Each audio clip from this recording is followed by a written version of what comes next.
Traore stuns the UN. This is our final warning to Netanyahu, New York, United Nations General Assembly. In a speech that sent shockwaves across global capitals, Captain Ibrahim Traore, the leader of Burkina Faso's transitional government, delivered a blistering address at the United Nations, directly confronting Israeli Prime Minister Benjamin Netanyahu with a historic ultimatum. The patience of Africa is not infinite. The blood of Gaza stains the conscience of the world, and the silence of the powerful is complicity. Mr. Netanyahu, this is your final warning. The declaration, delivered from the UN podium with a clenched fist and unwavering gaze, brought delegates to their feet, some in applause, others in stunned silence. U.S. President Donald Trump, attending the session, as a guest observer, was visibly shaken, captured on camera muttering, "He's not backing down." A continent awakens Traore, dressed in his signature red beret and military fatigues, invoked the legacy of Pan-Africanism, referencing icons like Thomas Sankara, Kwame Nkrumah, and Patrice Lumumba. He condemned what he called Western hypocrisy and the double standard of international law, pointing to the ongoing war in Gaza and the displacement of Palestinians.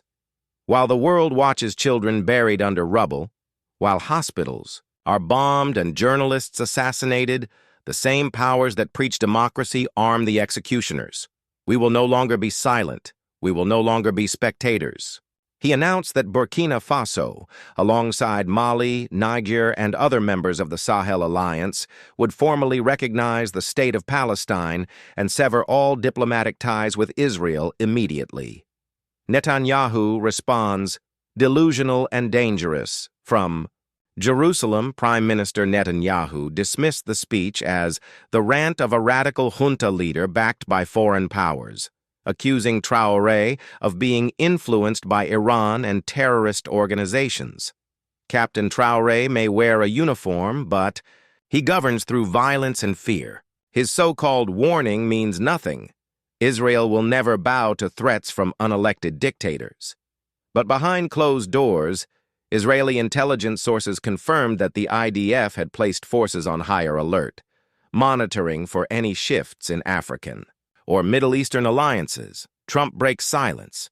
In a surprise post-session interview, former U.S. President Donald Trump, who had maintained close ties with Netanyahu, expressed concern. "I love Bibi, but Traore, he's serious. You can see it in his eyes. This isn't just talk. Africa is waking up, and the world better pay attention." Trump hinted at a potential back-channel effort to de-escalate tensions, suggesting a grand peace deal involving Africa, the Middle East, and the U.S. global reactions. Firestorm erupts. France condemned Traore's inflammatory rhetoric, but called for a ceasefire in Gaza. South Africa praised the speech as a voice for the voiceless. Russia and China quietly welcomed the shift in global power dynamics. UN Secretary General urged restraint, but admitted the world body is failing its moral duty. What happens next? Analysts warn this moment could mark a turning point, not just in Israel-Africa relations, but in the broader realignment of global power. With the global South increasingly asserting independence from Western influence, Traore's warning may be remembered not as a threat, but as a wake-up call. "The age of empire is over," Traore declared, stepping down from the podium. Now begins the age of justice. To Netanyahu, and to all who believe they can act without consequence, hear this: Africa is watching, and we will no longer stay silent.